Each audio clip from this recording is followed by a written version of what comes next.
Okay, hi guys, welcome back to another review and welcome back to the Audio Levels channel, and today we are taking a look at another CCA earphone, another KZ CCA earphone, just throwing at the wall and hoping something sticks. The CCA and KZ methodology to headphone development. Produce a bunch of earphones, throw in a bunch of drivers and see what catches on with the hype community. Well, CCA have done it this time. This is the CCA CA24 and this thing comes in at $130. $130, the CCA are going to improve the box, they're going to improve the cable, they're going to improve the packaging, the accessories, they're going to throw in a case, they're going to throw in some nice ear tips. No, they're not. This is CCA and KZ we're talking about. The laziest company in the world when it comes to creating an overall experience in the earphones. And this one is frustrating because this one is actually a really good earphone. So yeah, let's get into this. This has already been unboxed. I've been listening to it for a few days. I know what it's about. But people have been asking me to do unboxings. I'm not a big fan of doing unboxings. So I repackage everything and do it in the actual review, take it apart while speaking about it. If you're new here, welcome to the channel. We are doing a review every day for the next 2 weeks at least, probably more leading up into December. We have so many things to come out. We have TRN BT30, Shanling M6 Pro, we have the V8X Pro, FiO FD7, Ionix 5. We have the new tequilas from Fearless Audio. Yeah, tons and tons and tons of stuff. But this one is about the CCA CA24. Let's unbox it. Oh look, it looks exactly like every other KZ earphone I've ever reviewed. User guide and manual, no need for that. Earphones in here as usual, we'll pull them out. These are some meaty beasts as you would expect, with 12 balanced armatures per side, so 24 units of balanced armatures, 12 in each side. And let's go ahead and grab the cable, which those of you who know my reviews know my opinion of this cable already, because yeah, KZ use the same trash cable in every single earphone, whether you're buying a $20 KZ or you're buying a $130 KZ like this, you're gonna get this rat's nest of a cable. Unacceptable, KZ, no more. I'm not taking this anymore. I'm not recommending earphones to people and telling them that they need to go and spend $30, $40 on a cable on top of this. That takes away the entire value proposition of your earphones. KZ and CCA build themselves on the value proposition, punching above their price point and performance. This does not feel like $130 worth. This does not feel like I'm getting my money's worth, even when it comes down to sound. When you're talking about this being 130 and these being about 150, the Tin Hi-Fi P1, you'd be out your mind if you've already got a source powerful enough to drive these, mind you. But even these, the Shure Tape Pro, the Shure Tape Pro, or the Shure Tape, I think the original tape, the Shure Tape, about $120-ish, maybe $130. Sometimes you get them even cheaper. Face meltingly better than these. And that's not just based on sound, but that's as an overall package. You're getting way value for money, more value for money if you go and get a set of these. This cable, what do I hate about it? They've beefed it up from the previous generations. The previous generations was really bad, but all they've done is beef it up and leave all the bad characteristics. Extremely memory retentive, extremely rat's nesty, it tangles. It's got a standard 3.5mm right angle jack, so you don't get balanced or anything like that, which isn't too much of a problem at this price point. You got a splitter with no cinch on it. The reason you might not be getting a cinch on this is you have the world's worst microphone. This is cheap, the cheapest plastic you could possibly ever get. The quality of the microphone is awful. If you are going to go for any sort of KZ earphone, do not get the one with the microphone. It is absolutely shocking. The one thing redeeming factor that I'm coming around to is these QDC connectors. Those of you who know the channel know that I don't like a 2-pin connector that sits flush with an earphone. Something like this on the CCA That's a flush sitting connector, and it has potential for water ingress into the connection points or sweat into the connection points. It also has a little bit more ability to bend. QDC connectors with the little hooded design offer a little bit more protection. I'm really sort of coming around to that. Anyway, just for fun, let's do the cable wrap test, which I always do, and we'll try and put this down. It's an absolute rat's nest. It tangles, it's terrible. Enough about the cable, let's get on to the earphones. Earphones, best CCA construction that I've seen yet. No, actually that's not true. The all metal body ones are the best construction that I've seen yet, but in terms of this design with the blended faceplate to acrylic shells, this is really quite nice with the outside. I think they have like a magnesium zinc or something like that alloy going on, and it actually looks quite cool. I like the design of it. The only thing is, it is a massively chunky earphone. This is the Canera Balder 2, which obviously $1,400, and I consider this a really, really deep earphone in terms of this space here, and this is even more so. In fact, this is probably on a par with the KZ AST. In fact, it's thicker than the KZ AST. So it's a super, super deep earphone, and it's not got that much depth to the insertion. So that, to me, felt like it was hanging a little bit loose out of the ear. It felt like it was, with the weight of this metal and positioned with the sort of shallow depth insertion, I felt like it was kind of leaning out a little bit. I mean, of course, the cable with the over-the-ear hooks managed to keep it in place, but it's just not the most comfortable earphone I've tried, and definitely nothing that will be like acceptable for somebody with small ears. I have medium ears, and I could get away with it, but if you've got small ears, just instantly forget about these.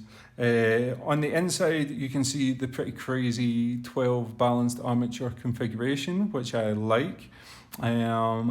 And they have gone for metal nozzles, which I do prefer over an all resin finish. Correct me if I'm wrong, but is the CCA not like $160? So, $30 more when you're going to have to buy a cable. If these are $130, $160, and these are $130, but you need to spend $40 on a cable, but these sound better. Yeah, it's a strange one, this one. Let's have a look at my notes. So 12 balanced armatures per side. It's got decent, yet slightly boring build quality and design. That's kind of just because it looks like every other CCA and KZ at this point. They all sort of copy each other. It's definitely bulky. The cable is still trash. It has good bass for a balanced armature. It's controlled yet elevated, and it does have a slight bleed into the mid-range. So it is all balanced armatures, and it's definitely balanced armatures bass, but in terms of quantity, they seem to have thrown a lot of drivers at this. So it does have a more realistic presentation than something like a single or triple balanced armature earphone, or one that's just using one unit for the bass. Let's say you've got a triple balanced armature. Usually you'd have one for the lows, one for the mids, one for the highs, and that doesn't give enough quantity. This one seems to have had multiple balanced armatures thrown at the lows, so it's got good quantity, and because it's a balanced armature, it's got good detail in it as well. The mid-range is pleasantly smooth and very detailed. It's also it lacks a little weight with the male vocals, but female vocals sort of shined with this. It was very, very nice with female vocals, and in the treble department it does have good extension. It's very hard to complain about that. It's slightly rolled off at the top to make it a smoother, easier presentation, but in terms of overall sound, it's like a little bit bassy, very slight hints of warmth, and quite a bit of detail in it. It's very, very good. Not as good as the AST. I kind of prefer the AST. The mids are good, detailed, bit overwhelmed by the bass. So again, that lower end bass bleed, there's a little bit of bass bleed, but there's a prominence to the bass as well, which kind of knocks balance out just a little bit. And yeah, like the thing with the treble was it rolls off, and it's not sibilant at times, but if you catch it with the wrong track, it kind of verges that way. It verges hot, not sibilant, I would say. But that was just like minor little complaints there. It's not a big deal at all. And the good thing here is that whatever they've done with the balanced armatures, they've managed to escape that sort of metallic tinge that you can get with a balanced armature in it. Overall, sound-wise, I think it's worth about $100 to $130. Absolutely, yes. If you put this in this shell, then by all means you want to charge $130 for that. That's absolutely no problem with me. The problem for me with KZ earphones and this is I'm consistently finding myself having to recommend people to buy an extra cable and to buy ear tips. That's the other thing. The ear tips that are included with this are some of the worst on the planet. You need to go and buy other ear tips. I was using this with these little guys and these little guys. I think some form of spin fit or some form of aftermarket tips is really a necessity. And for that, you're starting, I think, for a set of KB ear tips, you're looking at $10-ish or something like that. If you want to really go for good, then Final Audio E-Series tips are going to run you $20. So you're talking $20 for tips, $30, $40 for a cable. You're an extra $60, $50, $60 for on top of an earphone that's $130. And then when you get into that, you're getting into timeless 7Hz. You're getting into Tin Hi-Fi P1, you're getting into CCA. Don't quote me on this, I'm not sure on the price. Something about this is sticking with me at 130-ish or some 170-ish. But definitely the Shure tape, Shure H27, stuff like that is to me, side by side, these sounded better. The bass was more realistic, and overall, there's that crazy sort of soundstage presentation from these. These are a good sounding earphone for 130, but let down by a horrible cable, horrible tips, and KZ just will not listen. I criticised KZ for a long time. Sorry about banging the camera there. I criticised KZ for a long time about this, and this is their upgraded cable. This is actually their upgraded cable. If I look around my desk and see what else I've got, I've not got much in the way of cables out and about, but so I think this is the LZ cable, but I think this cable is also available for like $40, and it comes with other earphones that are about $150, and there's no comparison between something like this and this. I mean, Tin Hi-Fi are renowned for having fantastic cables on earphones that are $60, $70, $80. There's just no excuse anymore. I know people get caught up in the way that I put emphasis on build quality and accessories and design, but you are going to use your earphones probably every single day of your life. You know, if you're somebody that commutes, travels, works in an office, you're going to use it every day of your life.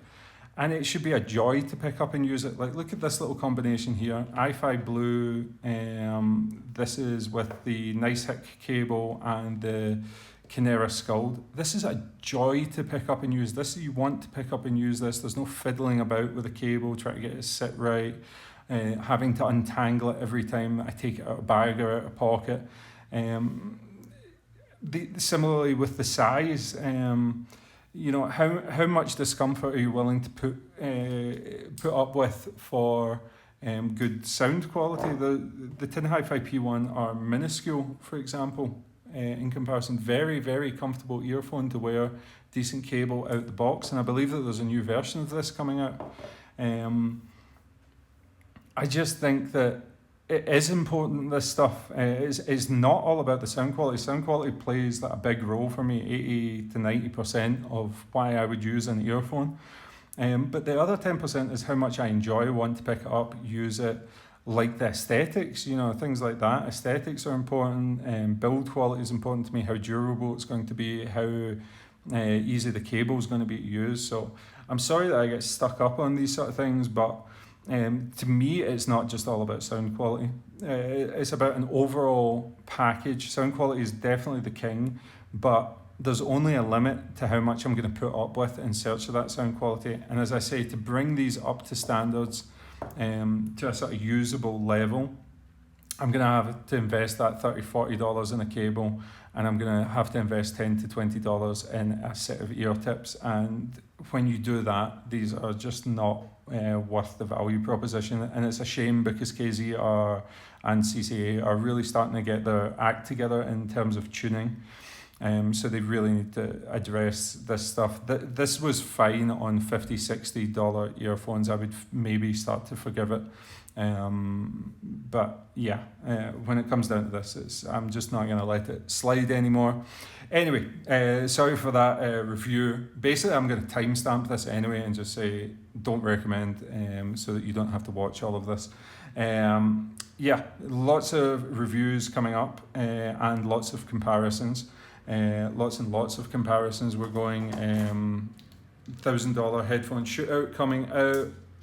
We have $500 headphone shooting out. We have another TRIBRID headphone shootout coming up. And then we have my top 10 lists at every price point. We have my favorite earphones and my own personal rigs, like what do I use personally. Those are the type of videos that you can expect to see over the next month.